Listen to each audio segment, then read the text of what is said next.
Good, good. I'm going to turn my volume up here. We do have some time constraints, so I would like to begin the meeting. Margie can join us, even though her group's going to go pretty quick. For that, we've, like we had mentioned, we have a few informational items and then some conflicted meetings as well, or conflicts. So Russell, are we on here? You are live. You're live. Mr. Smith, I'm going to begin if that's okay.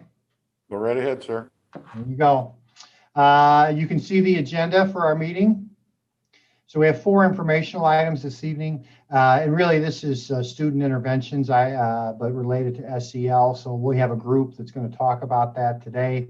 We have our technology update, which we're going to go through first, and then we have our student ambassadors, which come this after, or they're last. So we've told all of our groups, 6 o'clock is going to be our technology, 6:30 is our student interventions or SEL, and we told our ambassadors to come at 7 o'clock. Just so you know, as we have, as we go through that, we are going to hop right into our technology, and did want to just a few things. In the past few years, the district has taken leaps and bounds related to our technology. Very, very proud of the initiatives and of a lot and work of a lot of people. The individuals that are going to talk this evening, Margie, Russell Moore, Ryan Schlott, and Laura Weed have been instrumental in the leadership that they provided our district. Our teachers are the ones who've had to carry the day, but at the same time, as without these folks here, this would not have gotten done. So we are very proud of what's happened. We've gone from really 24 machines or 24 classrooms to 26,000 machines in a very short amount of time, with a lot of positive feedback for remote learning. So the purpose of this is every year we give an update on technology. This is our yearly update on technology that's going to talk about where we've been and where we plan to go. In the next few months, you can expect us to bring forward concrete plans around what we think we need for technology, whether it's machines or staffing or certain other pieces of that. But at the same time, as we want to get the information out in front of you, you can digest it, and we'll come back in the next few months. So without just going through this, I'm going to turn it over, Ryan, to you. This is the recap of our technology expansion. There you go. Just tell me next when you're ready to advance. Thanks, Glenn. I just want to take a quick moment here. My name is Ryan Schlott. I'm Assistant Director of Technology, and I've been in the district now for about 20 years. So I was here back when we were opening up, 3, 4, 5 buildings a year. And I can tell you that through all that time and all the different roles there, the challenges this year have been more interesting and significant to deal with than I think any of the other 20 years we've gone through and done. So I just want to take a minute and say thank you to all the people involved, the Board of Education for the support and making sure that we are able to get the equipment in the hands of the students. I'd like to thank the staff, the administration, the parents and students that are involved in this, because this has not been an easy transition as far as what we've had to do, but it has been, as you mentioned before, Glenn, a very successful transition in a very short period of time for it. So I want to say thank you to everybody there. And then in particular, I want to talk about the technology group too. Just a big thank you to everybody that I work with on a daily basis that has been instrumental to making sure that people get support and that things are done and everybody's able to get the environment. So with that being said, this will be a brief look at how things have been growing and transitioning over the last 12 to 18 months. And I want to start off by saying we have had explosive growth in the number of devices and the types of devices that we've had in the district. We've basically doubled our capacity and implemented a one-to-one solution in an extraordinarily short window. So many districts go through and do this, and it takes years of planning, years of development. And we had a lot of the groundwork laid through the Trailblazer program and through some of the initiatives that we've had with curriculum instruction. So rolling out really wasn't as painful as it could have been had we not had those things in place. So we are effectively one-to-one for our student population. We've got a variety of different devices in kids' hands. And overall, it has been a huge success getting those devices rolled out in a short period of time. Along with what we've done as far as just getting devices in people's hands, I know Laura can talk about this a little bit as well. We have had a large adoption of Google Classroom has gone on. Every semester, we have anywhere between 15 and 16,000 classes that we just manage for student interaction. It leads to, as you see it on that slide, somewhere in the neighborhood of 385, 400,000 assignments that get processed. So for a district that didn't necessarily have the digital curriculum in place prior, and some of the stepping stones just being laid out so we can get there, the turnaround and the adoption has been a huge success and a huge undertaking for everybody involved. We continue to expand out and see different resources become available. Teachers come to us roughly daily, administration comes to us daily to try to supplement the instruction with additional distance learning resources. And it's really been a fun opportunity to actually bring some new softwares in the district. So we've seen a lot of really great applications in use. And you can go ahead and go to the next slide, Glenn. Thank you. Along with just the kind of the device and the software and the application support that has gone on for it, we've really had to take a fundamental change in the approach to what we do for support. We went from supporting all of our users that would come in to the district on a daily basis that we would see face-to-face, and we've really had to turn around and open up support to parents, to students, to staff, all different locations, some working from home, some working from inside the district. And what it's led to is a development of a help desk line in their department that has seen 16,000 calls come through since we actually got it kicked off at the beginning of this school year. In addition to it, we've actually seen about 6,500 help desk tickets come in from a variety of sources for a variety of different reasons, some of them more entertaining than others. And what's happened is we've actually had we've had overwhelming success with it. We have the opportunity for people to provide feedback on the help desk system. It is one of the more useful tools that we've actually seen come in over the last years. We've always had one, but we've made some enhancements to it. And really what it's led to is about a 98% satisfaction rating coming back. And when you look at the changes that have happened, the amount of work that has gone into it, and really kind of how much more vocal some of the bad experiences are for the good, we've had 98% of the people come back and tell us that, without the support, it would not have been successful. And that's something I really want to tout and say that that's, as an environment, speaks volume to the dedication of the people involved for it. You can go ahead and go to the next one. In addition to changing the way we support people, as mentioned, we've got everybody basically, or a large number of people at home, coming from an environment where everybody used to come in every single day and work. So our network and infrastructure team has done a tremendous amount of work to make sure that everybody is able to get to the information that they need on a regular basis, that everyone is able to work in a secure fashion, so that as we talk about student information, as we take a look at what our staff is doing, what our students are doing and communicating about, that we're doing all the things we possibly can to make sure that that information is safely and securely managed. We've leveraged a newly rolled out VPN environment for staff working. We've looked at different ways to provide filtering and security software on the student laptops coming in. And we've really had to roll out a whole new plethora of remote support tools to everyone involved, just to allow that support to continue without being able to have the benefits of seeing face-to-face people, to be able to have the conversations on a regular basis for all different people with and without language barriers. And it's been a good undertaking for it. We've had a lot of success with the tools that we've rolled out for it.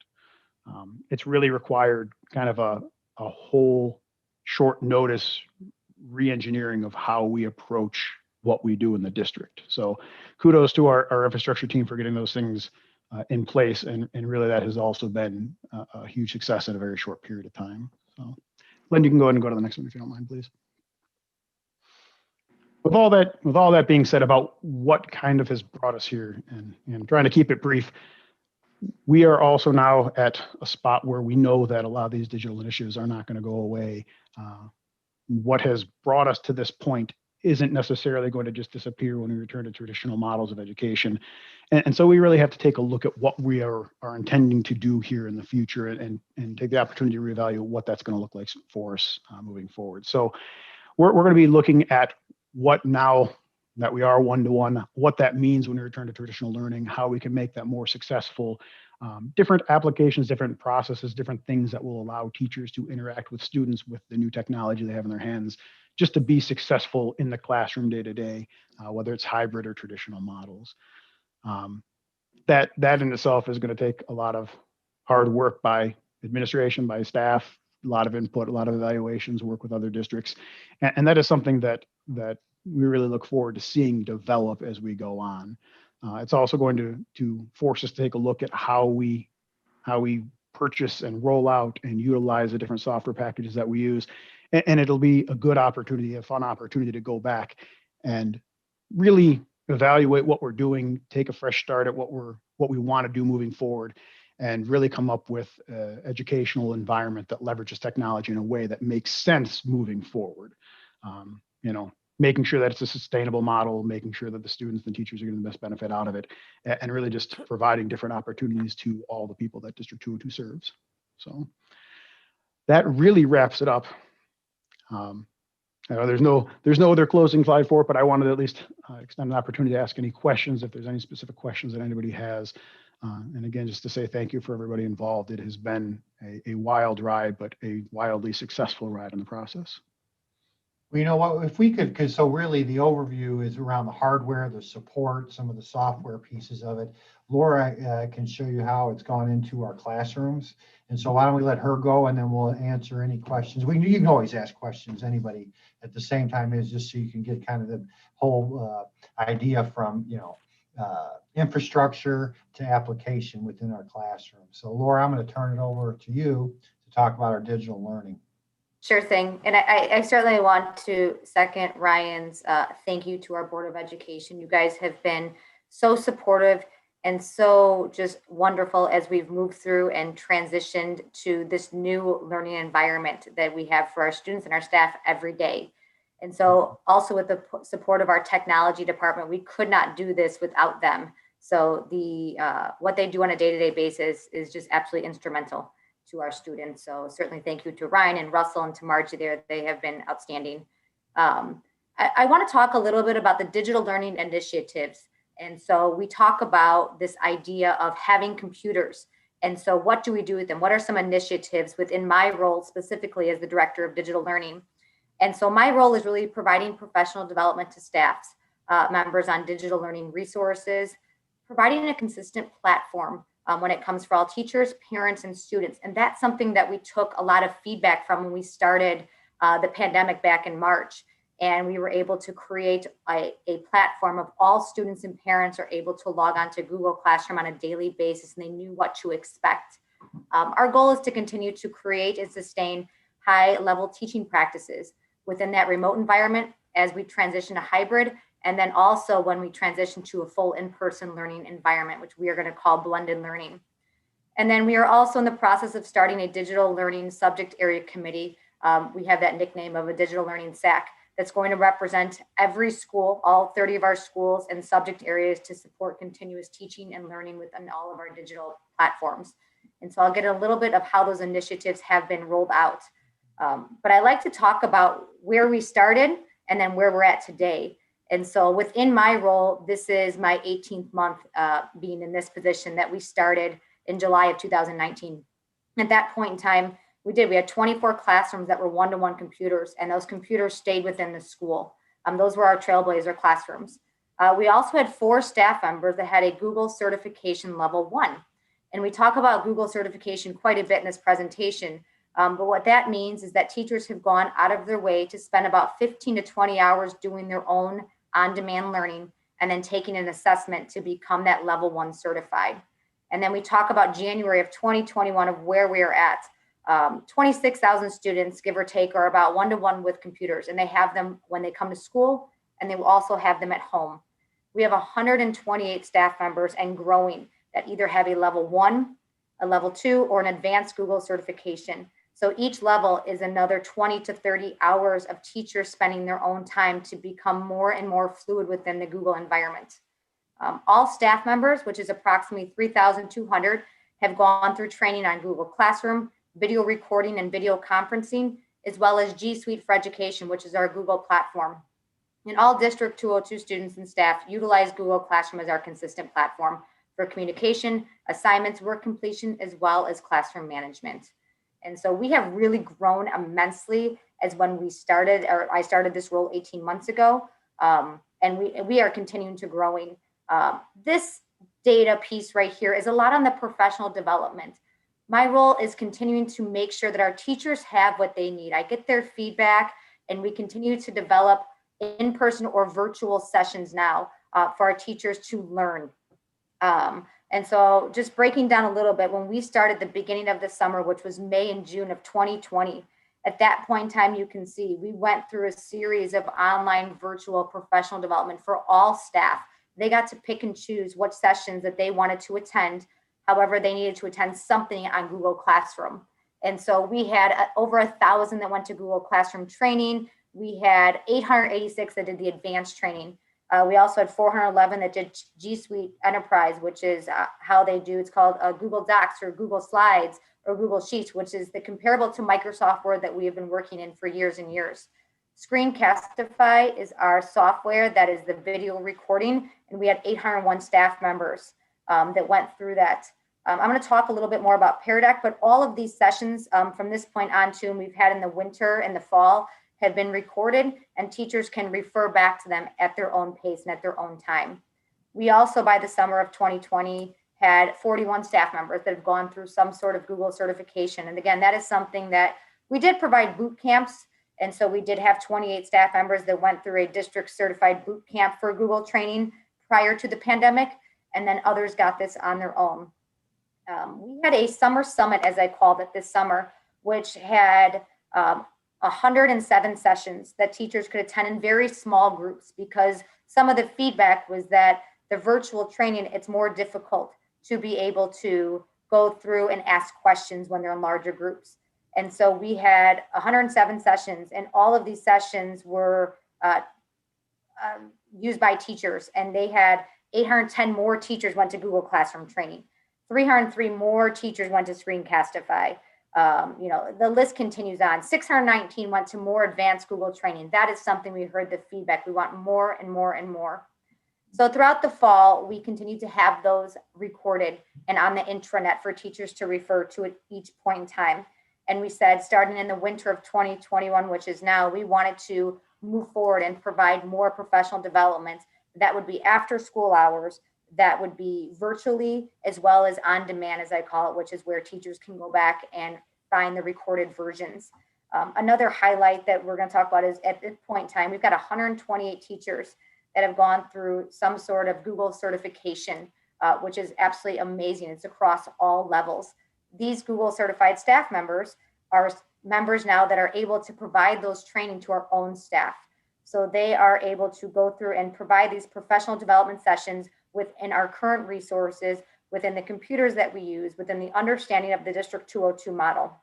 And so for January and February, we've had a large push on Google Slides, which is the PowerPoint side of Google, as well as Pear Deck, which was our software purchase that we asked for and were graciously given in November of 2020.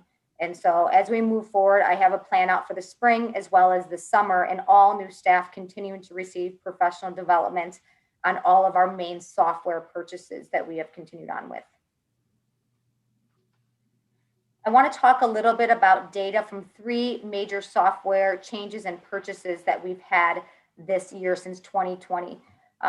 We talk about Screencastify. Screencastify is where our teachers have the opportunity to video themselves and a lesson and be able to show it to our students. And so this month alone, we've got 11,564 videos that were produced for our students. And many of those teachers did a lot of that work over winter break. Within our school year itself, we've got over 87,000 videos that have been recorded by teachers for students' lessons. And so we talk about video creators, which are actually the teachers that are utilizing it. We've got over 1,200 this month that have utilized Screencastify, and over 4,000 throughout the time that we've had the Screencastify, which was from the summer. Zoom, as we know, was a large purchase and something that we utilize even for our board meetings. And so it says active users is over 8,000. That is because everyone had a free account with Zoom back in the spring, And then in the fall, we wound up moving to our paid account. And so when I look at it on a day-to-day basis, the number is 3,125 users of Zoom in our district, which is all of our certified staff, in addition to our permanent substitutes, anyone that's coming in. That sometimes we try to give student teachers Zoom accounts, anyone that would be able to utilize with our students, our student services, our related service providers. But overall, with our students, we've got over 31,000 people on Zoom on a day-to-day basis. And we've had 550,000 plus meetings throughout this remote learning year. So it's pretty magnificent on the data within Zoom.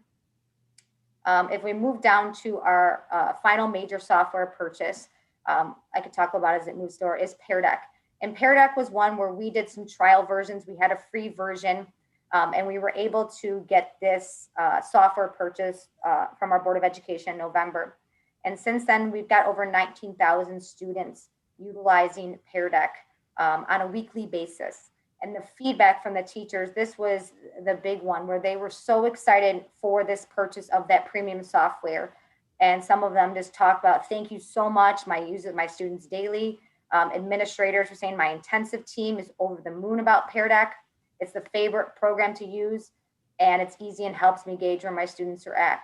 And Pear Deck is a program that allows teachers to work with students, give students a check-in. How are you doing today? It can give live assessments. It can check in on kids on just the formative assessments throughout a lesson before their big final assessment. And so it's become incredibly useful. It is utilized quite often in math and science because of some of the tools that allow students to write on their computer and use the graphing features. So there's so many different programs. We are just learning more as they're rolling out new things that it's really going to support our ESL learners, as well as some more accommodations within our special education students. And so that program has really encompassed our district as a whole, and the usage has been fantastic. You can scroll down, Glenn.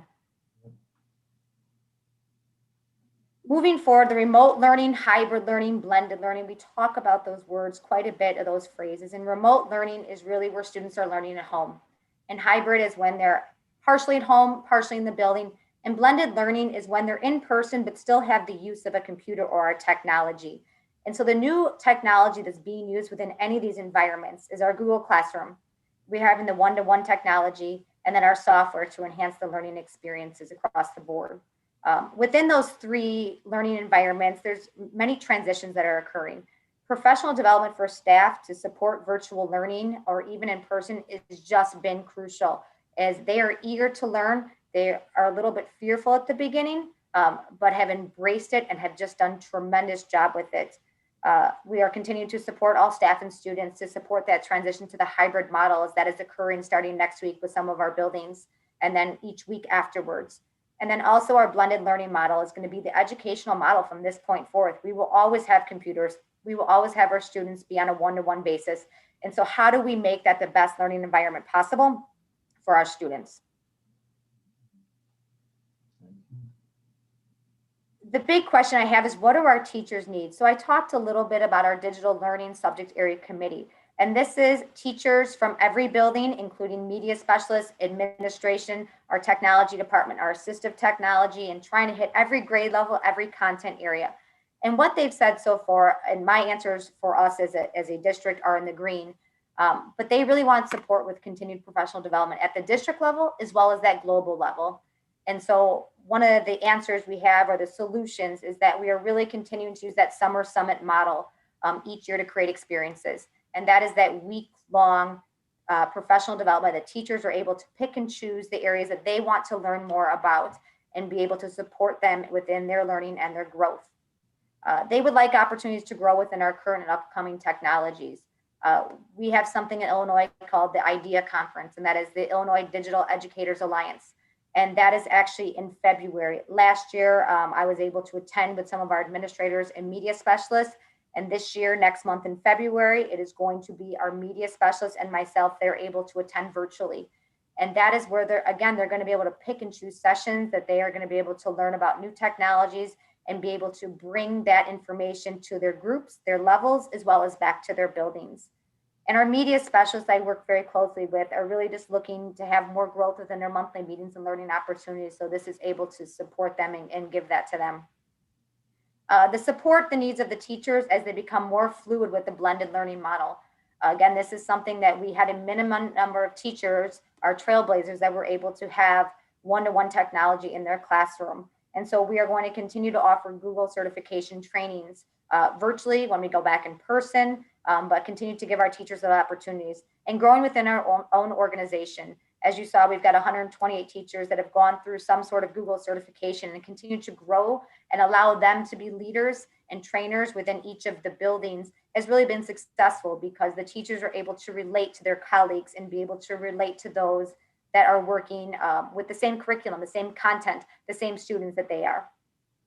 Understanding and competency of administration across levels. That has been a big push because we want to ensure that all of our principals, assistant principals, digital office administration are all able to receive professional development within the platforms that the teachers are going to be using. And that is going to be part of our monthly professional development, as well as our summer summit. There will be sessions just for our administrators to be able to learn what they need to and what their teachers are doing. And the last thing the teachers have asked for is really flexibility on best teaching practices. And so within my digital learning subject area committee, we are working on a book study called The Perfect Blend. And that is really talking about the growth mindset of having a blended learning model and being able to look at those best practices and see how we can incorporate them within our day-to-day teaching environments.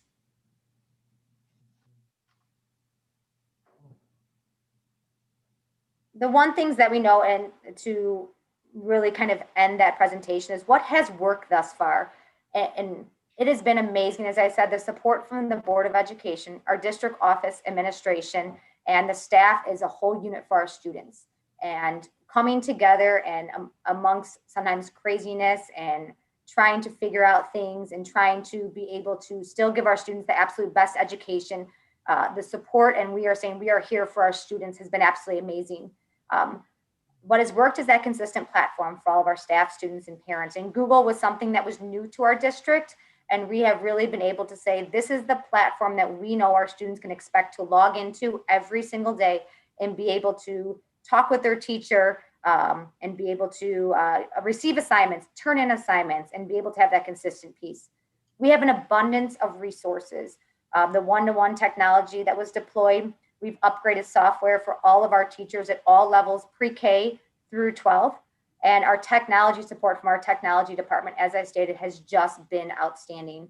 The technology department is there at any point in time, receiving calls on weekends, receiving information all hours of the day and night to really try to support our students and staff when things are happening. And what else has worked is our professional development for teachers within our platforms, our Google Classroom, our video recording, our virtual conferencing, their interactive lesson development that we were able to provide teachers with our ideal Google Classrooms to start the school year and what it should look like in those models. We're providing advanced professional development for teachers that want more, and also those collaborative opportunities for teachers to work together, not only for just their school, but across our district. And so we are going to continue to work within the positives, but also taking that feedback from our staffs and continuing to say, what else can we do? What else do we need? How do we continue to make this the best it possibly can? And so again, I want to thank everyone that is here, specifically our Board of Education, our technology department, our curriculum instruction, our superintendents. It's been outstanding. Busy, and I think Ryan said a whirlwind, but certainly something that we are seeing, a lot of growth within our students and staff for. And so yes, we'd be certainly happy to answer any questions from anyone. Heather or Mike, do you have any questions for either Mr. Schlott or Mrs. Weeks? The only question I have is, as we're moving into the hybrid model where teachers are teaching from the classroom and students in the classroom, is there any equipment that would be ideal for us to have that we do not have to benefit or make it easier? Sure. Well, and I will say we did some trials when our teachers came back in the fall, and many of teachers asked for microphones. And so we actually invested in a speaker microphone starting at the elementary. And what that is all of those elementary schools have received that speaker microphone. And it allows the teacher not to just sit by her computer or his computer to teach both Zoom and in person, but it is a Bluetooth speaker and microphone that would allow the teacher to walk around the classroom. So we trialed 7 or 8 different models, and we're set on this speaker microphone that worked again with our technology department, and they put out a great tutorial for teachers on how to connect it. And so we're hoping, and that's the feedback that we received, is that's what they really wanted and needed. And so we're crossing our fingers for sure when it starts, and we will continue to be in those buildings and try to help them and receive their feedback. I said our digital learning committee meets on Monday. And so being able to also get that teacher feedback to see, again, kids are just starting back in, but they meet every single month and be able to provide that feedback to us as well. Thank you. I guess I'd like to say thank you for all of your hard work, and we knew when we were planning to increase the use of technology that we wanted it to be useful. We didn't just want to implement a whole bunch of new technology, throw in a bunch of computers, and then not have them used well. We wanted to make sure that we had supports in place, and one of those supports was getting you on board, Laura. So, and I would say so far, I think from my perspective, at least, that I'm really happy with the work that you have speared and headlined. And I'm not saying that it's all you. I'm sure there's a bunch of people that you're working with. They are amazing. I said our staff. You're the face. So thank you for that. And I think we had a conversation with Glenn. We wanted to make sure this worked, because this was the kind of thing that if you implement it poorly, you really have issues. And I don't think that we have seen that. I mean, and it goes for everything from Margie in your department, the technical break fix side, and the professional development side. I mean, if it's not useful, there's really no point in having technology. And thank you. When you give these kind of presentations, I think it's very helpful for both you and was it Ryan speaking earlier? Yes. Talked about, just different things that when you mention them, like Pear Deck, we're not really that familiar with it. So it's good to have a brief, 30-second overview of what that was. And I really believe, from what I'm hearing, but also from what I know, that we're asking a lot about staff and what their needs are. And when you do that, you're really making your role a little bit more indispensable, and giving staff what they need, because they're ultimately the ones who have to make this work. I think we have a ways to go. I agree. But when you implement this much technology so quickly, you've got to expect some growing pains. And it'll take our staff some time to get where we want them to be or where they need to be, but they'll get there. And I want you to keep supporting.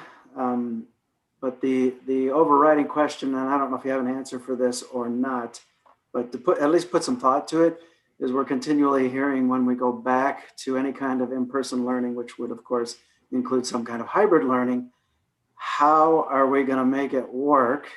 I think there's a lot of, I'll say, apprehension out there from parents, students, and teachers. How are we going to make sure that this works effectively when you're teaching to a class, but also to some folks from home?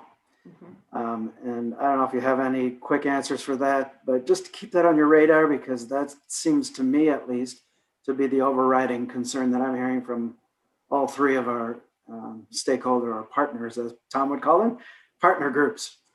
So I would agree. And I will say, I think a big part is also listening to our teachers as they move through it. I'm very fortunate. I've got a freshman at Plainfield Central High School in this district, as well as a 6th grader in Indian Trail. So they're feeling it at home too. And they're going back in a few weeks and they're like, how is this going to work, Mom? And so it's interesting, because that apprehension is also from our students too. And they're trying to figure out how is that going to happen.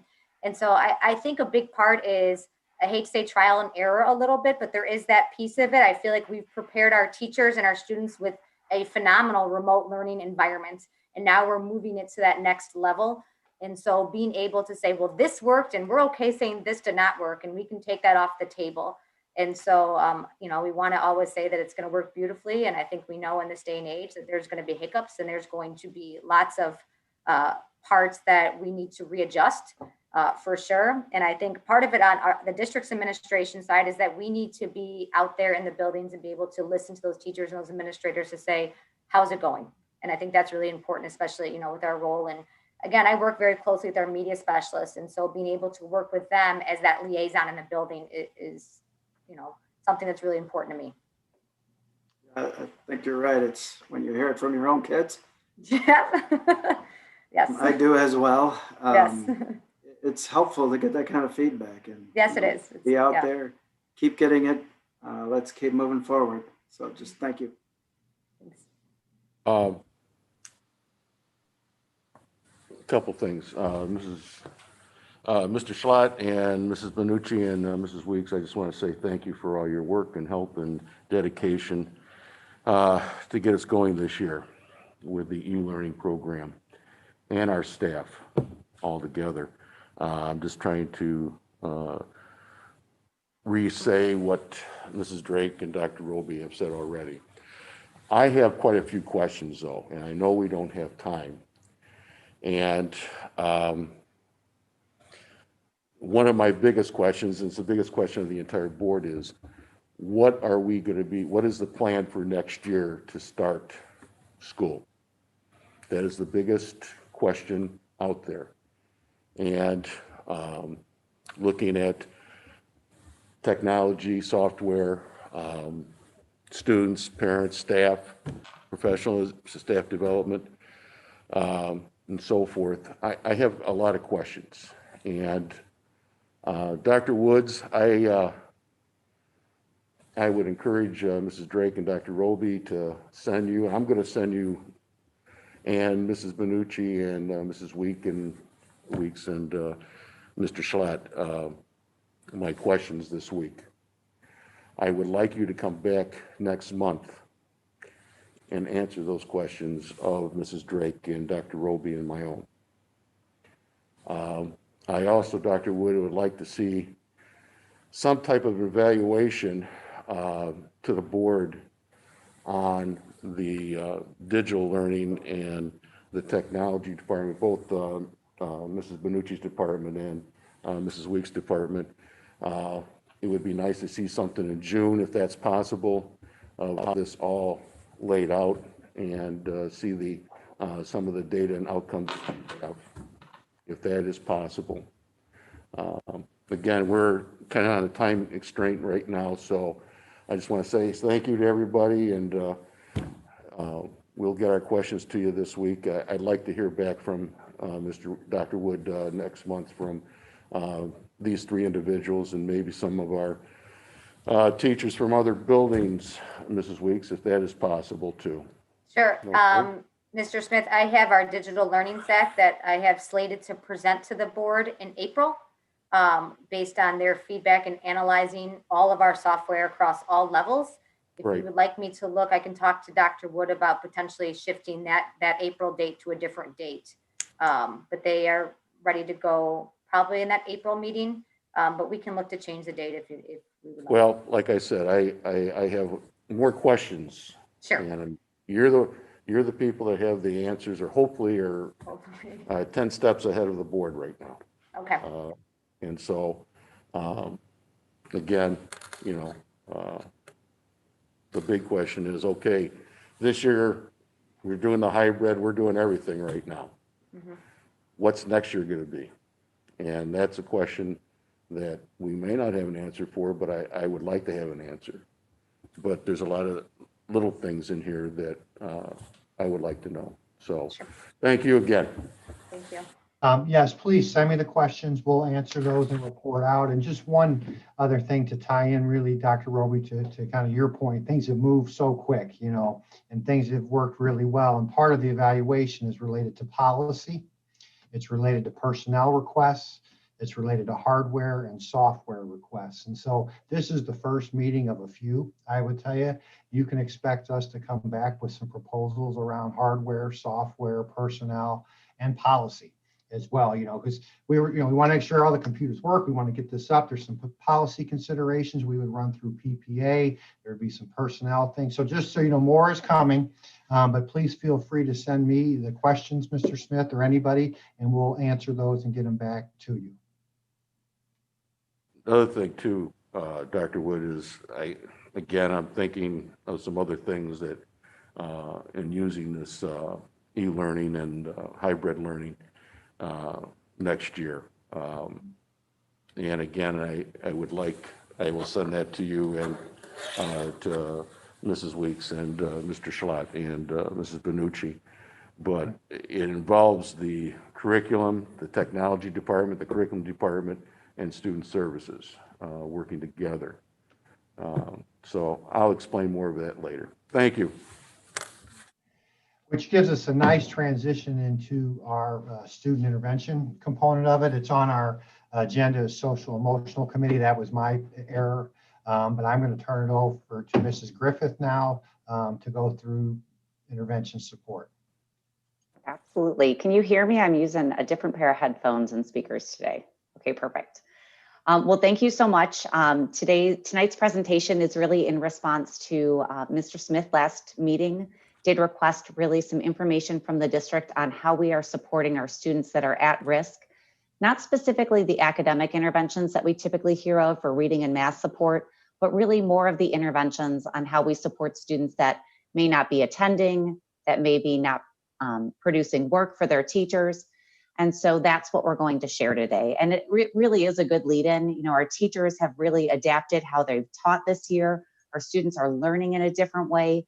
And so ultimately we had to change how we support our student needs, both academically and behaviorally. So as we go through the presentation tonight, I wanted to let you know all of the committee members that were part of this. So as they present their slides, I'm just going to ask as you are presenting your slide, if you can just introduce yourself, make sure to share your position and the name of the building that you're at. Not everyone was able to join us tonight, but they were all involved in the presentation this evening. So we'll start with host school supports. Good evening, and Mike everybody. is going to lead us. Yeah, good evening, everybody. My name is Mike Ramelli, and I'm the Assistant Principal of Building and Operations at Plainfield East High School. I'd like to begin this brief presentation by briefly reviewing some of the information on this slide.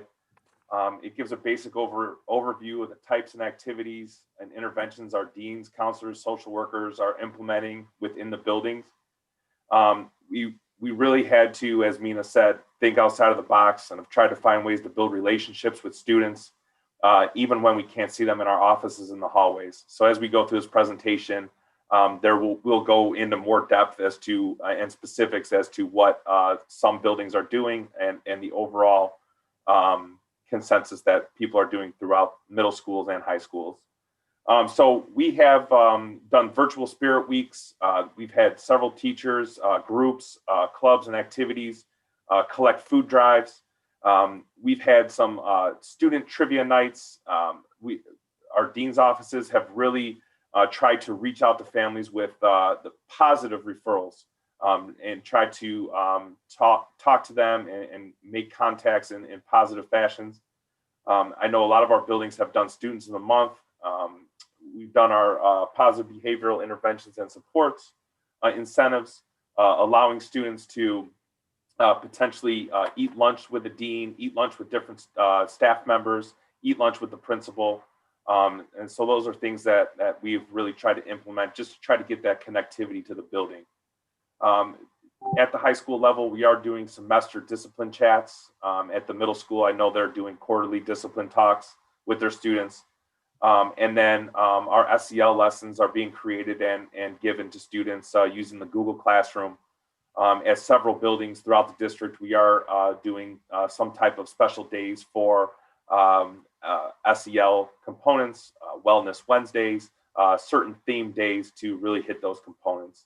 I'm going to turn it over to Brendan right now to talk about the middle school perspective on the SEL components, and then he's going to take us into the next slide. All right, hi everybody. Thanks for meeting with Brendan Crosby. So I'm the Dean of Students over at JFK Middle School. So at the middle school level, we've really been using the SEL lessons. That morning announcement time has been a key component to kind of kind of getting students' days started. Those morning lessons, those morning announcements typically are some sort of a recorded video with, at least with how I've been doing it, I've been using Pear Deck. So it was neat to hear us talking about, Laura talking about Pear Deck earlier, is that I've been able to use Pear Deck for our morning announcements for the whole school. Some of the key components to that, we'll have like our Mindful Mondays, which is like the meditation, relaxing, getting your mind right. Tolerance Tuesdays, which is where we'll use that, where we have that social justice calendar in there. And that's just kind of taking a look and seeing all the different types of cultures that we represent as a school and as a district. We've got our Words of Wisdom Wednesday, which has been going on for a while. And then our Thoughtful Thursday and Fun Fact Fridays is typically how our middle schools have been running it. We also have opportunities right now for students at all middle schools for clubs. The high schools, I believe they've started running their clubs as well. And basically that's a run through Google Classroom. They meet through Zoom after 3 o'clock. We have all sorts of clubs like Kindness Club, National Junior Honor Society. And those also will feed into like our morning announcements where the students will be able to produce things for those clubs or for the school with those clubs, whether it's doing the Pledge of Allegiance, kind of kindness challenges is another one that's coming up. We also have our PTO events. In fact, at Kennedy, we've got a bingo night for 7th grade on Friday, which the PTO hosts, and just kind of keep these connections going with our students and keep them engaged and feeling like they're part of the school. Been making lots of house trips. I know you'll hear about more of that later on with our positive incentives, but house trips for yard signs, delivering t-shirts, candy bars, whatever it happens to be. And then our lunch with leaders. I know that's more of a high school thing. So I'll have Mike kind of finish up with this here now. Yeah, absolutely. Thanks, Brendan. So our Lunch with Leaders program, and like Brendan said, we're looking for ways to connect with our students. At Plainfield East, we did a Lunch with Leaders where we had our Bengal Athletic Leadership Council, Student Council, and NHS have a student panel where they had a lunch, a meet and greet with our freshmen and sophomore students. We realized that our freshmen or sophomore students haven't really necessarily learned what it is to be a high school student. So it was lighthearted and open Q&A where students were just able to ask questions and just able to socialize with other students within the building. So that's something that we're looking to continue in second semester. I know that the middle schools were doing lunch bunch for students to interact with others. Again, it's just looking for ways to connect students to other students in a safe manner. And then we've also, across the district, we know that teachers are working beyond the office hours. And it's just been amazing to see what people have done, and especially with our group, our deans, counselors, social workers, answering phone calls, calling people beyond the actual hours of the day. So one of the reasons we started with whole group supports was really when you look at that intervention period, the bottom of the period is really how do you support all students in your building? And so what Mike and Brendan just shared was about how are we supporting all of our students to really feel part of the building, even though they're not actually in the building. So you saw there were lots of efforts at that beginning level. But what we're going to focus now is really that next group of students. How are we supporting students that may be at risk? Hello, everyone. This is Darnell Weathersby, Assistant Principal of Building Operations at Plainfield North High School. And I have the pleasure of talking about, once again, how do we reach the students who, for some part, were traditionally struggling in-person learning when everyone was in the building last year. So now you go to remote learning and it's compounded, if you will. So our deans, social workers, counselors, paraprofessionals, SROs, principals, teachers, we've all been given the opportunity to step it up to a whole new level to touch base with families who were already struggling before, to make additional phone calls, to do out-of-the-box outreach, to make home visits, things of that nature, really trying to make sure we keep those families that were already at risk in the loop, make sure we're keeping tabs on grades, keeping tabs on how they're doing social and emotional wise. So we really had a chance to come together as groups. We at the high school level and at the middle school level, we meet weekly in our triangular teams to discuss students who may be in danger of falling through the cracks, the students who may have multiple D's or F's and we just don't let them stay there, but we're making conscious effort and very calculated efforts to reach them, to try to get as much contact as possible, calling cell phones, things of that nature, really trying to make sure that we can touch base with them by any means necessary so that they don't fall through the cracks and we keep tabs on how they're doing. Matt Ambrose, if you want to also engage on how we've been able to do that. Yeah, my name is Matt Ambrose. I'm the Assistant Principal of Building Operations at Plainfield High School Central Campus. And just to kind of, springboard off of what Darnell has said, these teams have been working together, our triangle teams, our counselors, social workers, deans. They've also been working with the teachers, school psychologists. We've even used our SROs that go out with us on home visits and stuff, because our SRO has really done a great job of building relationships with kids within the building. So when they see him come up, they're kind of happy to see him, as long as with the other staff and things like that. I know personally with our building, our APs have also taken a part in meetings with parents with struggling students to try and, bridge that gap or broker things to kind of help that student be successful and, make it a whole school approach. There's things that I've done. I know there's things that John Pucklin and Joe Schertz have also done in these type of meetings to help students be successful, to offer supports, whether that sometimes be we take on the responsibility of just reaching out to that student once a week through a Zoom or through a phone call to say, hey, how's it going? Where are you at? Are you keeping up with your homework? How are your assessments doing? What do you need to finish? What do we need to help you as far as scheduling things to keep you on track? So things like that from the high school level. So Evan, I know from the middle school level, you might have something to add there. Sure. Hello, I'm Evan Roberts. I'm the Dean of Students at Ivor Jones Middle School. And very similar to what both Darnell and Matt had said about the interventions being done at the high school level, it's a collaborative effort. We have certainly worked with our social workers heavily in this remote learning time. Our paraprofessionals especially have been very helpful with some of those extended office hours and working with small groups of students or even more targeted one-on-one support. One of the things that we've done as an administrative team is started to hold parent-teacher conferences, directed parent-teacher conferences, which has been beneficial, getting the whole team together and trying to problem solve from our students, whether it's an academic concern, a social emotional concern, attendance concern, but again, very much a collaborative effort.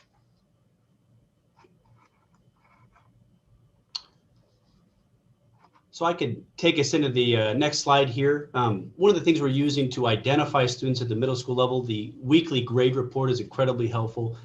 We've expanded this to not just having admin look at this, but we've actually given it to our social workers on a weekly basis to assist with outreach, which has been very helpful as well.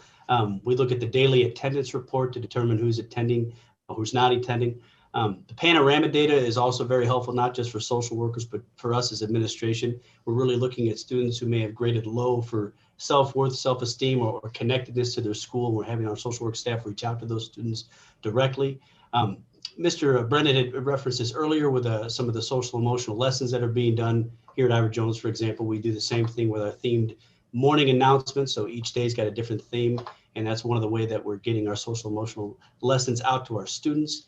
Teacher referral, that's still one of the best things that I rely on here at Ivor Jones, just to get a feedback from the teacher directly about students that they're concerned about. And then certainly parent contacts is heavy. You're having that happen on a regular basis, not just from teachers, but regularly from administration as well, whether it again be low quiz, low test scores, missing assignments, and then attendance as well.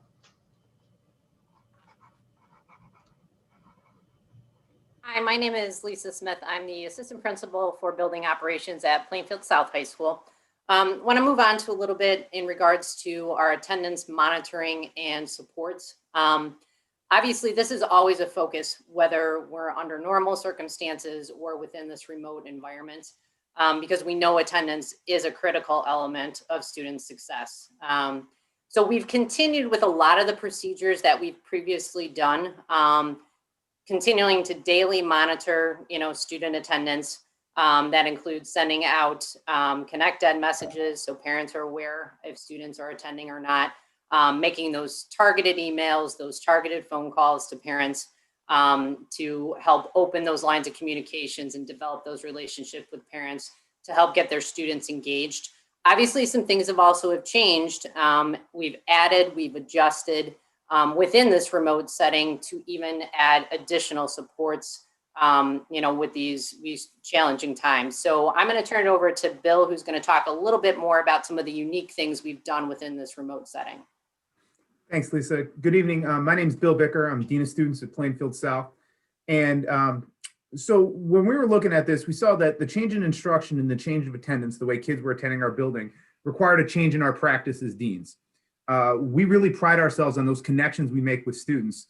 And when the opportunity to see them and meet with them in person just wasn't there, we needed to find ways to strengthen those connections with them, to keep those connections. So in the same vein, we wanted to do it with parents as well too, because we knew that they were partners in this process with us.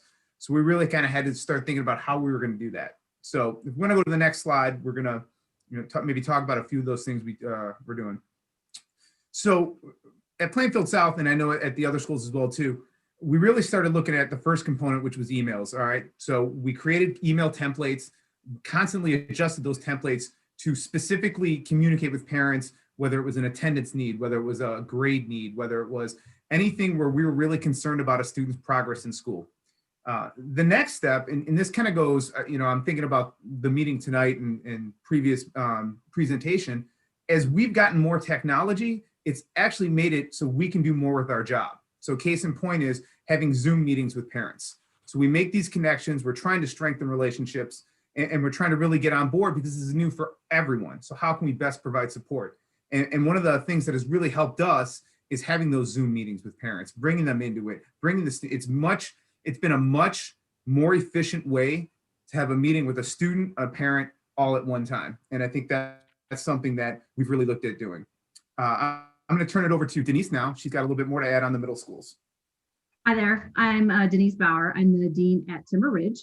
And, as everybody has said, we're just trying to make the connections with the kids and the parents as well. And we are making phone calls to students with the parents' permission, of course, because some of the parents were given us permission to have phone calls with their children.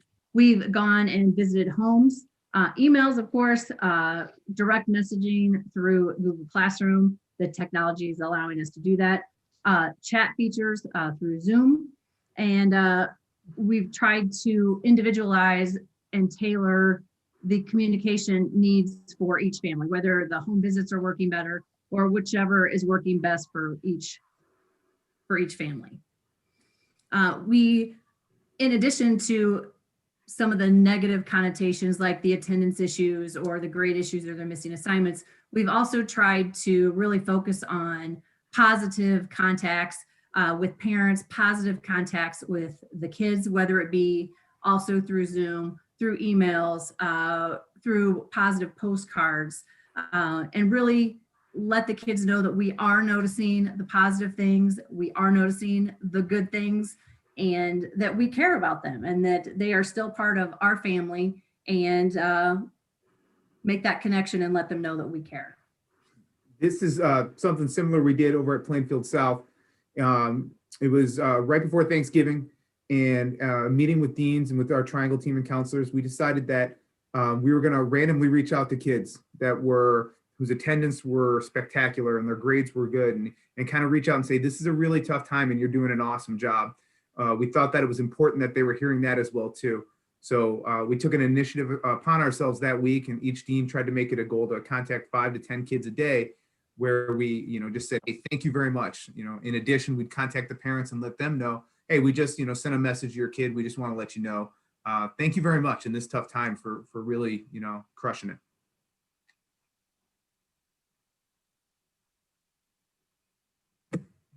Good evening. My name is Megan Kobliska. I'm the Dean of Students at Indian Trail. And through this process, I want to echo that, of course, building connections is our top priority. And as our triangle teams and grade level teams have met, we've discovered that some of our students just need a little bit more support. So although our new schedule does reflect that targeted office hours, specifically Indian Trail, we've really set up schedules for students. So for example, on Monday, they may attend office hours with their math teacher. On Tuesday, it may be a different teacher, just to give them more structured time so that they can get some extra support. So additionally, Google Classroom has a feature where if students have not submitted an assignment, it goes to their to-do list. So we're really trying to use the technology to see what assignments they're missing. Of course, towards the end of the quarter or semester, our teachers work specifically with students to let them know of assignments that they could still complete and get in right before the deadline. Of course, with this time, a lot of our students have just shown that they need an increase in intervention. So we have added students to labs for academic support, but also we use that time as the smaller class size to really connect with those students that we know are struggling.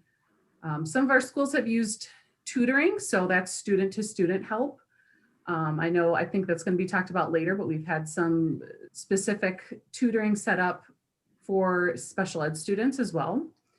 At the middle school level, we have homework clubs, so students can meet directly in a group with an adult. Sometimes it's the dean or other staff member just to get some more assistance. We've specifically encouraged our parents to reach out to our schools directly if they're need help with technology. Our secretaries have done a great job to sort of funnel those calls and see where best to direct them. At Indian Trail specifically, our media specialist has met with students to screen share or problem solve if they're having specific technology issues, or give out that help number so that they can get more assistance from someone directly deals with technology. We've also really utilized those hotspots. So recognizing through our teams as well of families and students specifically that have kind of spotty internet or just need some extra support. Personally, I've delivered a couple to the homes because parents are working or just can't get a ride to our technology building, as well as our delivery of supplies to student homes. So some of our students have need calculators or headphones, as well as I like to piggyback and bring a postcard with me in case they don't answer the door or I'm not able to see the student directly, and clean out our vending machines to hand out some candy bars too. So that's, I think, made a really positive influence to connect with those kids one-on-one.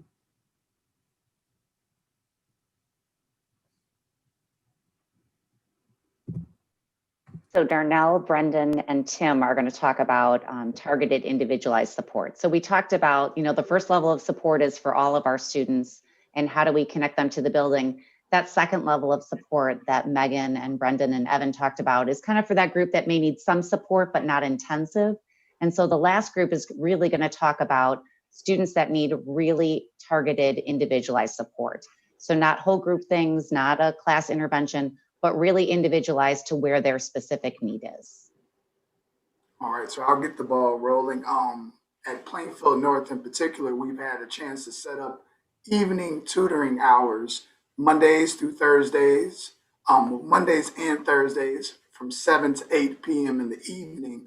Once again, trying to reach those students who need help the most. And once again, as Mina said, it's not group, it's individual Zoom sessions with 2 SPED teachers each evening participating in these sessions.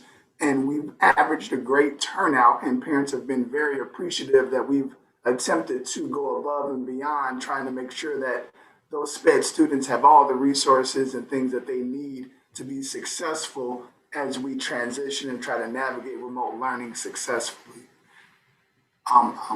Brendan, if you want to add a little bit more from the middle school perspective.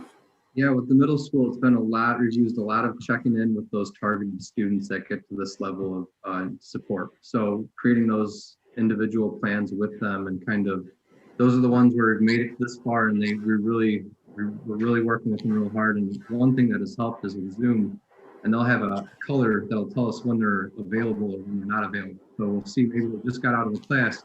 Boom. I know, speaking for myself and probably the other deans and the APs, we see that light go green and that student's available. We're messaging them, we're sending them an invite to check in that 5-minute passing period that they have built into their day, just to keep that ball rolling, keep the momentum going when they have been in the class, and saying, hey, how's it going?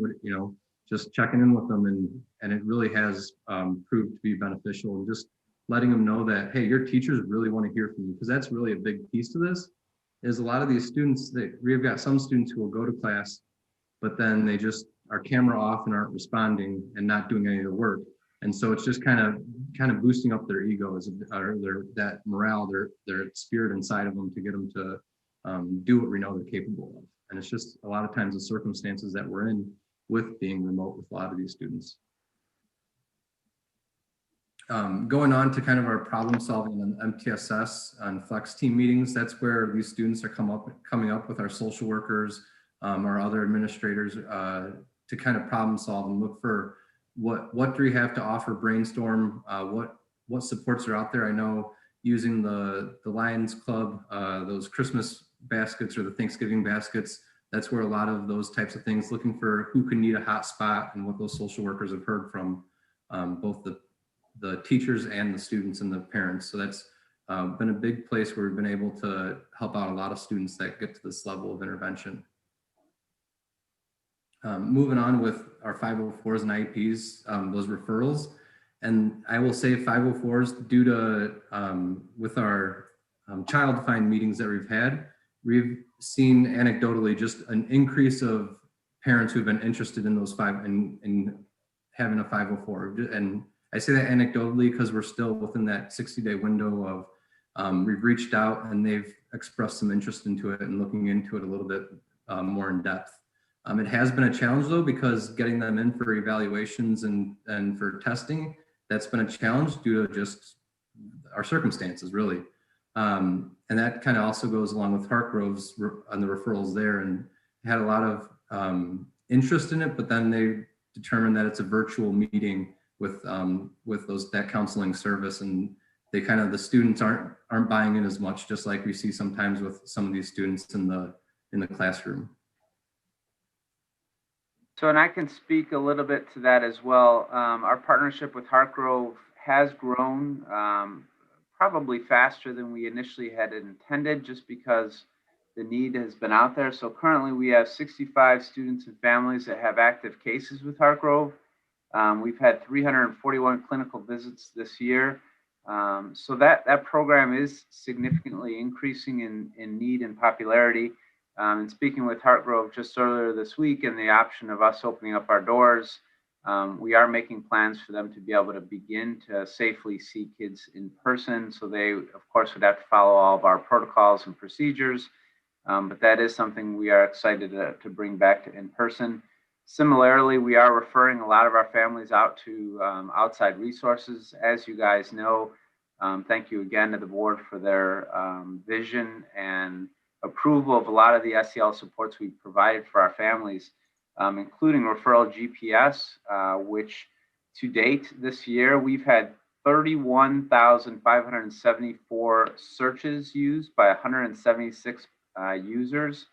224 profiles have been viewed. So this really is a resource that our social workers, counselors, psychologists are using frequently to get people connected to resources that match their insurance. You know, navigating that whole game of insurance and finding the right therapist is so difficult. And this tool that we have purchased has really helped make that connection much easier for families. We also have some buildings that are referring students to our Lincoln Safe School. They have several different programs that help kids that aren't able to access their education, gen ed students who are either in significant credit recovery or truant. So that is another resource that we have available to our families as well. Oh, sorry about that. So the next thing we're going to talk about is Plainfield South High School has been able to pilot a Google Classroom this year specific to support students' needs. So not all of the buildings are doing this, but we really were interested in what Plainfield South had started. And so we wanted them to be able to share with this committee about the initiative that they started, and know that many of the other buildings are interested in pursuing this as well. So Bill and Lisa, can you talk a little bit about this? Absolutely.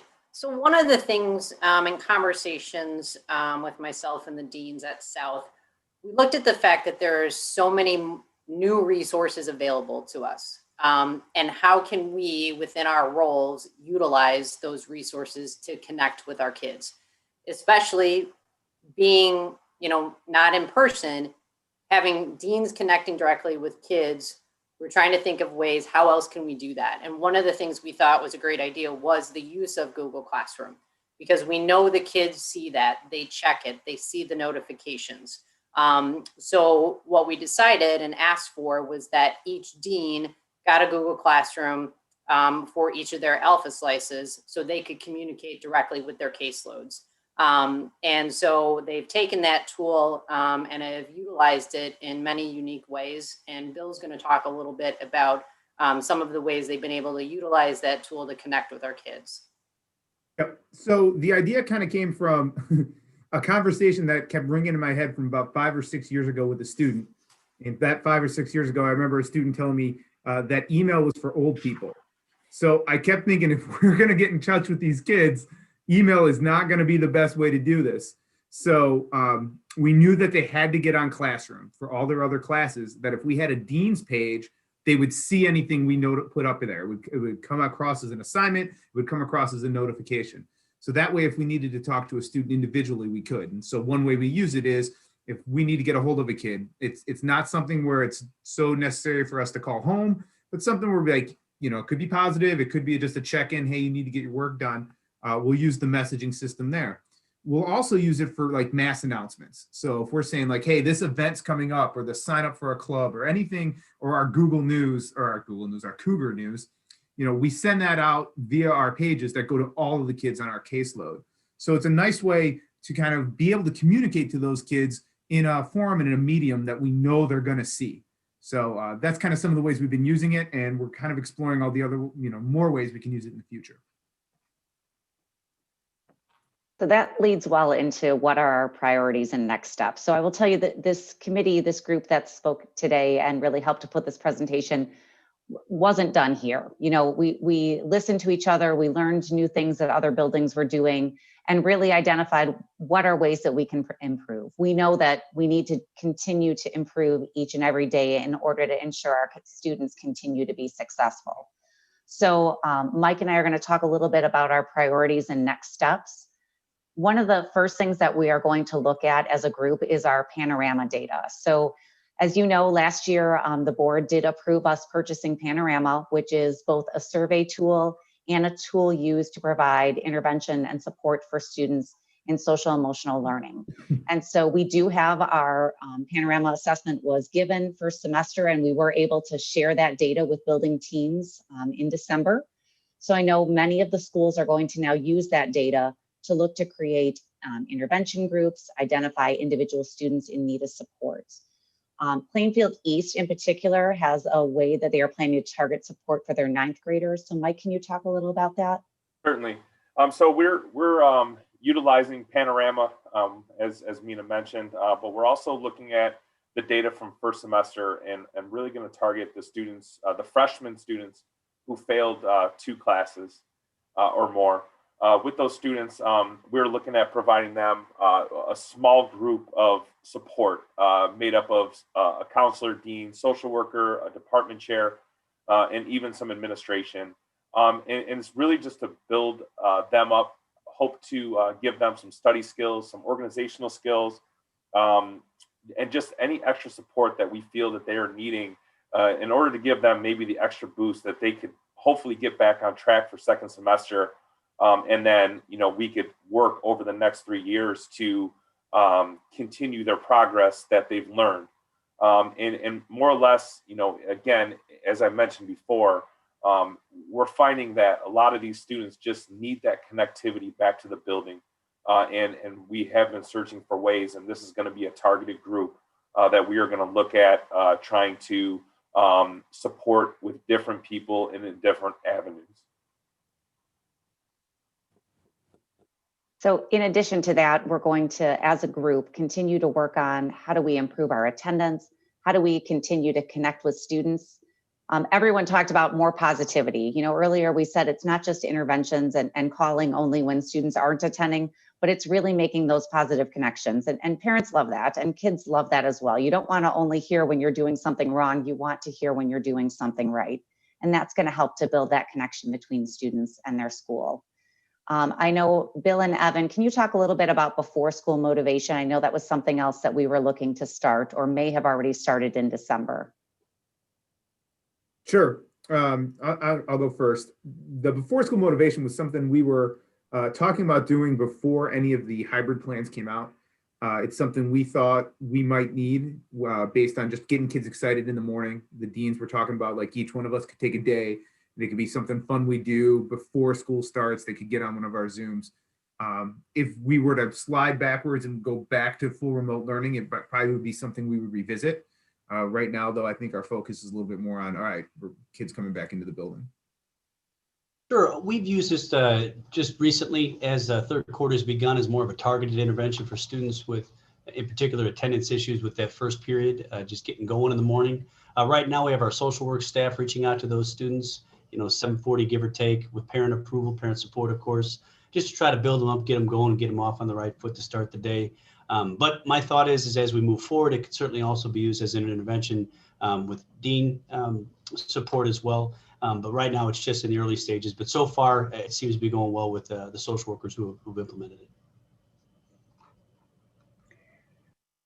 So that is the end of our presentation today. Obviously, we want to be able to take time to ask questions, and that's one of the reasons we wanted our building admins to be here and our deans to be here, is so that if you had questions specific to building, that they would be able to provide that information to you. Mrs. Drake, go ahead. At this point, everything looks really good. I appreciate all the steps you're taking to try to reach out and find those students that are falling through the cracks and try to help get them back feeling a part of the school and a part of the education process. And I greatly appreciate everything this committee's working on to do that. Thank you. Mike left. Mike, you left? Yeah. Folks, thanks again. I still have some questions I want to ask, but again, due to the time constraints that we have this evening, I'd like to send them to Mrs. Griffith and to Mr. Wood, Dr. Wood. I've got 2 or 3 questions I'd like to ask and hopefully hear back from them next month at this meeting, committee meeting. You got a lot of good things going on here. And I appreciate all the innovation and hard work that you're putting into this. And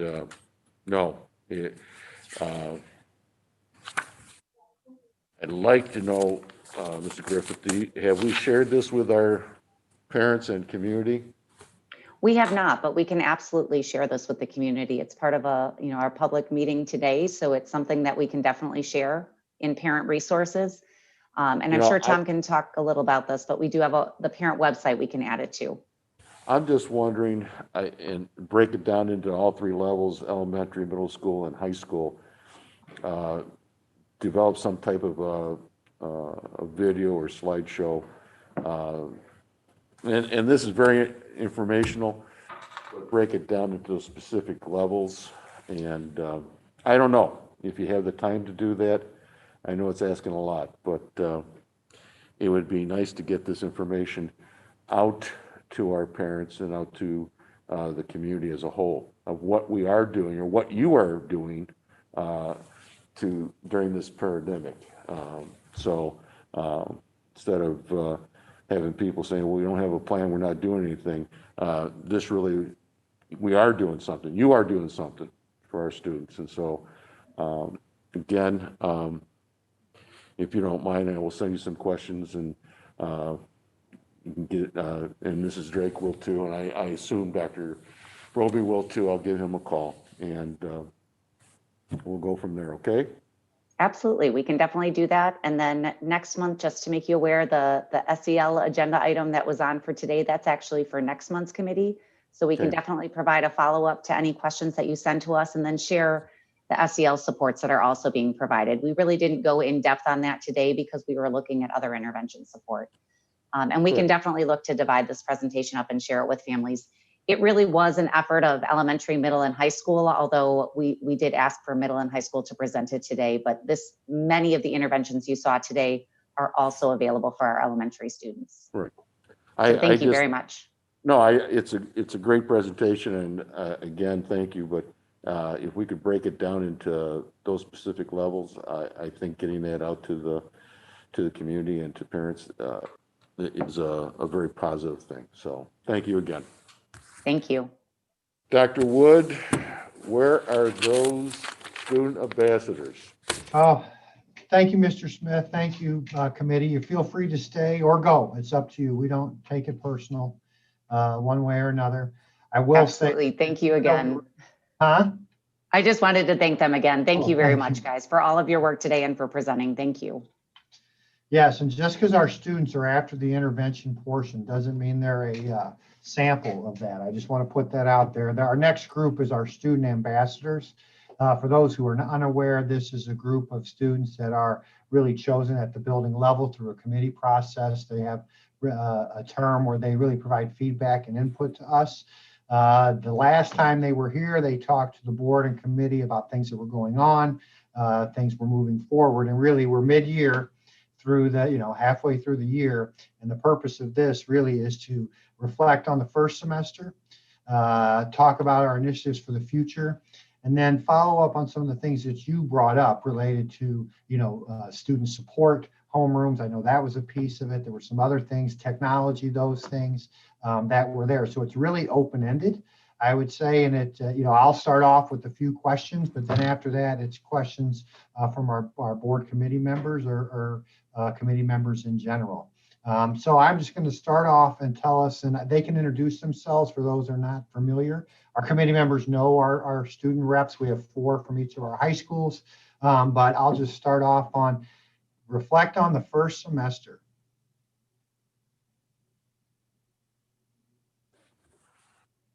Hi, I'm Sam from Plainfield East High School. I feel like the past has gone really, really well. Like just going along with what you guys said early on in the meeting, like even though people say it's like you guys aren't doing anything, you really are doing a lot of stuff. Everything like throughout the semester that I've been like, oh, it would be nice if we had this. I really seen those changes be made. And, just for example, like when I was applying to college, because I'm a senior right now, I remember thinking like, oh, I wish there was some way for me to ask my counselor something really quick because I'm so confused about sending these transcripts or, figuring out letters of recommendation. And I know my school, Plainfield East, implemented a career counselors and careers office hours. And that was really helpful for me because it felt like I had that additional support and had someone to go to when I was going through that process. And other things like, we now have like a lot of peer tutoring and stuff. That was something we talked about earlier, having NHS and our other leadership clubs being able to tutor during study halls and after schools. And so I feel like that's not only been helpful to our students who are kind of struggling learning through remote, but also for us like NHS members and other people who want to get our volunteer hours and participate in those activities that we would do in normal circumstances. So overall, I feel like the semester has gone really, really well.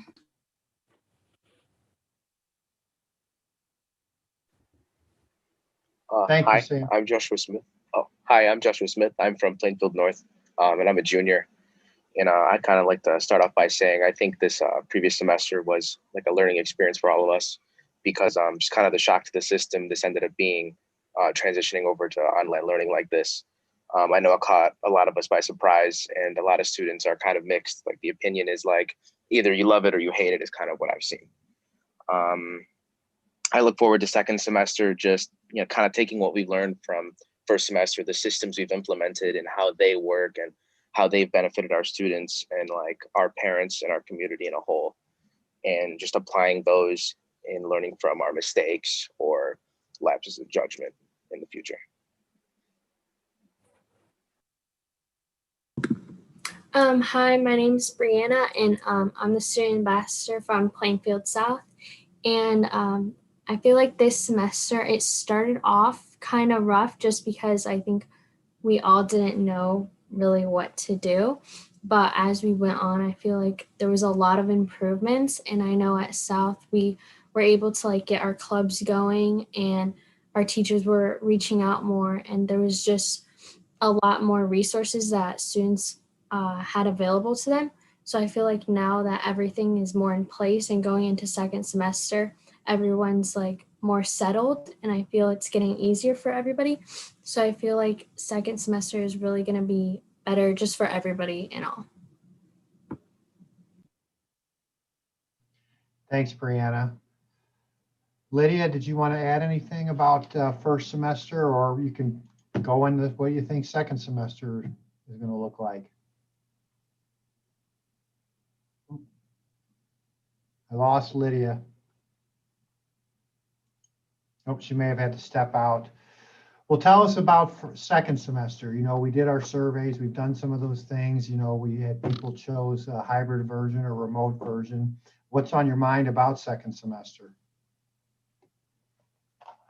I definitely think that second semester will be a little bit different in the sense that now we have a lot of our students being in person and a lot of our students being remote. And so I think some people are worried about, like, if you're not in person, you feel like you're missing out. But then if you are in person, you feel like you'd rather be home. And, you know, there's like a difference in learning as well. But I feel like the change in timing is also going to be a little bit of a challenge. I know our classes have gotten a little bit shorter. And so one concern that I do have is for a lot of our AP students, it does mean like a lot more homework. And so being able to manage our time more effectively and deal with the change in coursework, it does require a lot of our students to be like a little bit more hands-on in their learning and being able to take advantage, like not take advantage, but be more responsible and be doing more of their work on their own because they have less class time to learn all those things. So I do feel like it would be nice if we had more like recorded lectures and stuff, because I know a lot of my teachers who do record their Zooms and post those. That's really helpful because, you know, especially because we're waking up earlier and our classes are shorter, it's hard to stay completely on task during meetings. So being able to go back and watch a lecture over again, or be able to, you know, kind of review that material when you have more time to focus. Like I know we had like, I know someone mentioned that they have study hours like later on in the day. So a lot of our students, their best time to study and learn is like at 7 or 8 o'clock. And so being able to kind of watch those videos and review those things at that time is really beneficial for them because they can, you know, focus earlier on. So if that kind of is implemented in our second semester, that would be really great.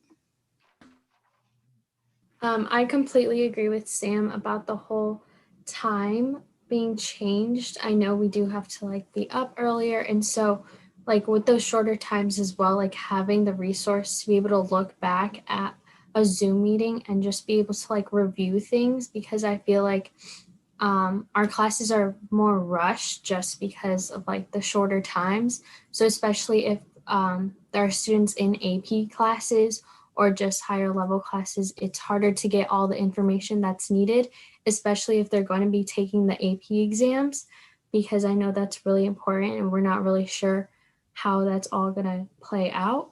So with those resources, I feel like it's really better for the students. Thanks, Brianna. Josh, anything? Yeah. So I did want to add just kind of with second semester, it's going to have a learning curve in itself, since like if we think back on first semester, we kind of, you know, we had more time, we were all kind of new to this. So teachers had like lower expectations in general. But going into second semester, we've kind of been through this process. We've been doing our online learning. So we have teachers are going to have higher expectations, but we also have to take into account there's going to be students in the building and there's also going to be students at home as well. And I can see our teachers having a hard time trying to divert their attention to both students that are going to be in the classroom and both students that are going to be learning from home. So there's definitely going to be a few things we'll learn about that process and how our teachers can really divvy up their time and be able to like distribute their attention to all of their students equally. I know that's one thing.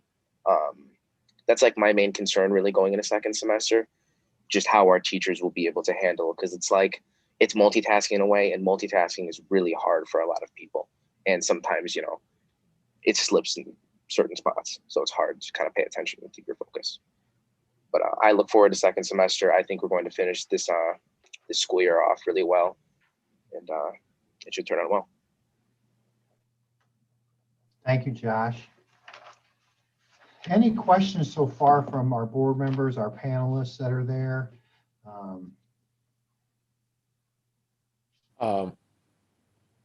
What are you hoping to see accomplished the second semester as students?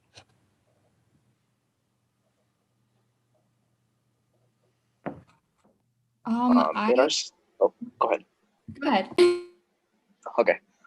In our second semester, I'm hoping to see our teachers kind of learn more about technology and be able to implement that more in their classrooms and be able to work with it more fluidly. So we could just become more efficient as a group in general. Technology is extremely beneficial within the classroom. Just having access to computers like that with you constantly is always beneficial because you just have so many resources at your fingertips. Especially for things like taking notes or organizing or anything that you want, you can really do. And sometimes that's hard to do on paper because you can't really make PowerPoint presentations like you can in a computer. You can't type as fast, you can't write as fast, you can take notes faster. It's just, I think overall it's a system that works really well. And by the end of the year, I'll just look forward to implementing laptops and additional technology into our workflow in school. Yeah, I completely agree with Josh. I have like always heard from other schools who have laptops like even before remote learning, and I've always felt like that's a better way to learn because, you know, not only like the physical benefits because we used to like carry around textbooks all day, so it's nice to just have one thing to carry around, and also it does make managing your work and learning a lot easier when you have that aid of technology. I also think it would be nice if we were able to implement more asynchronous days. I know we've done them a couple of times during our SIP days. I really do feel like they're very helpful. It does kind of depend on the student because some students really do need those Zoom lessons to be completely on task. But for a lot of us, it's just a really great way to kind of like catch up on your work throughout the week because it does get overwhelming to have like Zoom meetings every single day and you feel like you don't have enough time to catch up on your work before you're assigned something new. So I know that right now we're having like Wednesday as completely remote days. And I also think that's a great day to have sometimes asynchronous learning where students can kind of, you know, watch some YouTube videos that their teachers assigned to catch up on something or, you know, do their own assignments and kind of figure things out on their own for a little bit and have that time to kind of like decompress and do things at their own pace because it really is hard to do Zoom meetings every single day. It gets kind of exhausting being able to having to stare at a screen for so long. So I think that would be nice to see.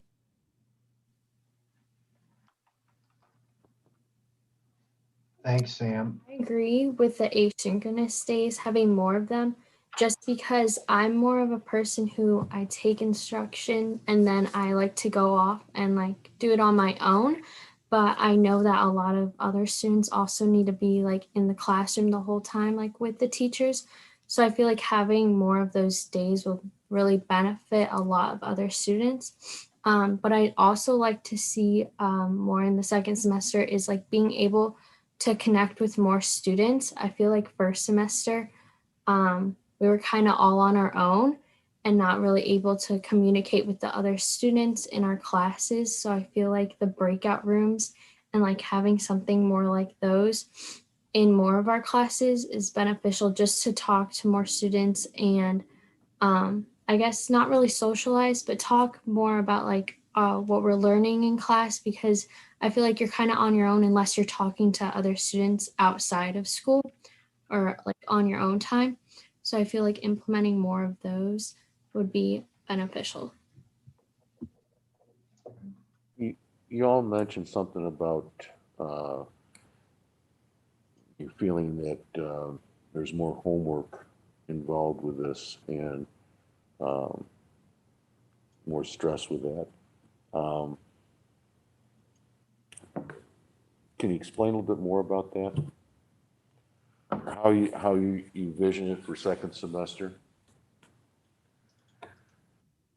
Yeah, I definitely feel like maybe the homework load hasn't necessarily changed from how it would usually be, but it is much more exhausting because we are like forced to stare at a screen all day because like I know by the end of the day, I realize I've been sitting in the same chair all day because as soon as I finish my Zoom lessons, I start working on all of my homework and doing my homework, you know, requires me to be looking up this Google Classroom assignment and, you know, looking at it and then doing my notes and looking at it. So it like is definitely a strain on my eyes. It's hard to be able to like sit down in one place the entire time.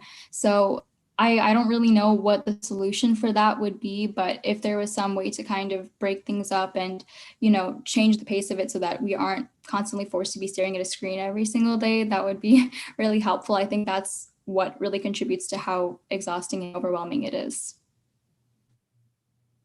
I know for at least for mine, since the classes are shorter now, that teachers are assigning more work to on your own. So like to watch this video and answer more questions or to watch more videos outside of the classroom just because our time is cut shorter and to kind of work on that on your own. So I feel like the workload has gotten a little bit more.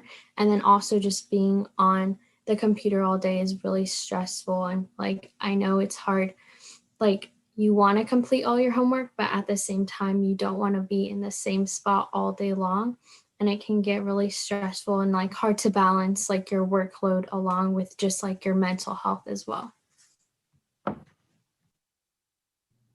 Adding to that, I'd like to note it's like within like in-person learning, it's really easy like when you're in class to focus and do your work and try to do as much as you can within that class.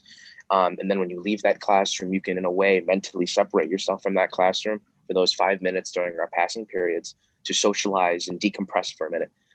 While in person, you really don't have that time because like theoretically, yes, you could kind of talk to somebody during like our passing periods, but it's really not like, it doesn't really make sense because you should be ready to join your next class because it starts so soon. Again, with just kind of the feeling that there's more homework when in reality there really isn't. It's hard to kind of be mentally engaged all day and then remain mentally engaged and finish your homework. You just kind of want to separate yourself and take some time to yourself in a way and socialize. So while yes, there is like not really additional homework necessarily, it's kind of all packed into these shorter periods. So it feels like there's more work and it's just overall, it takes more of a toll on our mental health than school in general. So it becomes harder to balance that really. Do you feel that you get the support when you have questions or try to get a better understanding of what the lessons are being taught to you? Do you feel like your teachers are giving you the time to contact them and to ask questions and to provide help? I definitely feel like I'm getting enough support. I think that office hours has really helped with that. I know like sometimes I'll be working on some assignment or I'll be confused about something and I'll realize, oh, it's like 2:00. I can just go to office hours and ask my teacher real quick.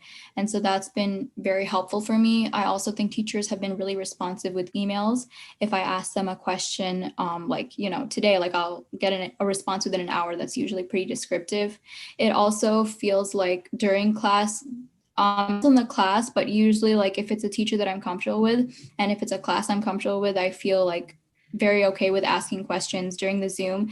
And I think what's really nice about Zoom is that chat feature. So a lot of students who would usually want to like stay quiet and not really say anything, they're able to private message the teacher if they have a question and kind of, not have to deal with like that shyness and just be able to get the help that they needed. So I definitely feel like most students are getting good support. I completely agree with Sam. I know a lot of my teachers are like constantly reaching out, just making sure that all the students are like understanding all the material.